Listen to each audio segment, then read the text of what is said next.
Okay, tell me about your relationship with the chair or chairs.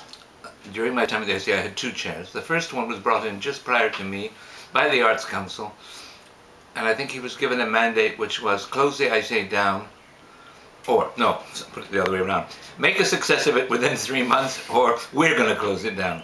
It was a knife edge. He was brought in because he was, his name was Kopstenem. He was the financial director of Unilever.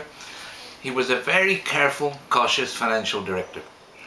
He was not cautious about his personal tastes in art or in people, but in business he was.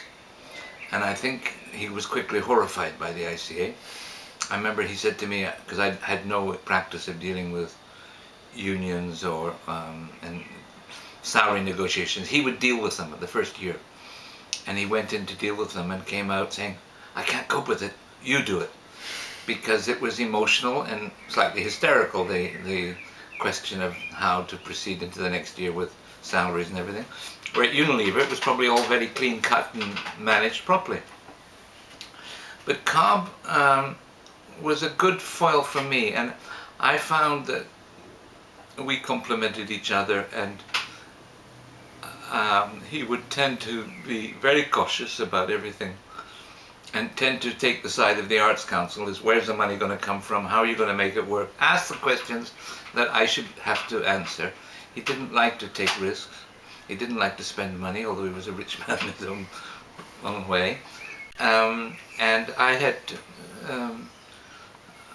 8, 9 very good years with him, and it was we were not similar, we were very dissimilar, and I don't know whether that was part of it. Subsequently, he handed over, but stayed with us, to Lawrence Harbottle, who was a distinguished solicitor who'd created a firm called Harbottle and Lewis that were experienced in intellectual property and the law relating to that, and managed many people in the entertainment business right across the board, film, television, music, that whole thing.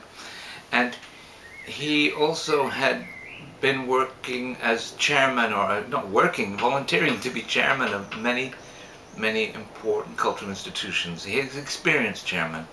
He'd been chairman of the Royal Exchange Theatre, the Cambridge Theatre, the TMA, Theatre Managers Association, and he was. I can't tell you how proud and pleased I was to be to work for him.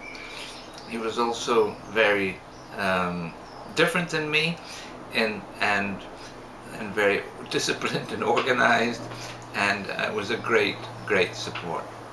And he somehow made problems disappear. I got into trouble from time to time where I was likely to be in trouble with the law. I'll give one example. Was Sarah Kent went to Berlin and rang me from Berlin. She was the exhibition director, and she wanted to include a work by an artist I can't quite remember at the moment. But the art piece consisted of an invitation to the public to sit in a chair at which a machine gun was facing, and the machine gun was fixed so that every 2 billionth time a person sat in the chair, it would fire and shoot and kill whoever was sitting in the chair.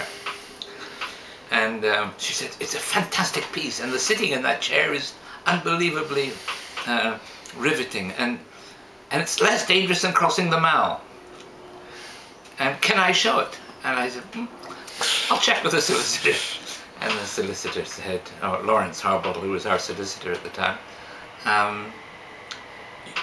you can, but you will be prosecuted, you'll be found guilty, and I'll want my fee in advance, and you'll probably go to prison for 3 months. I said, oh, thank you for the advice.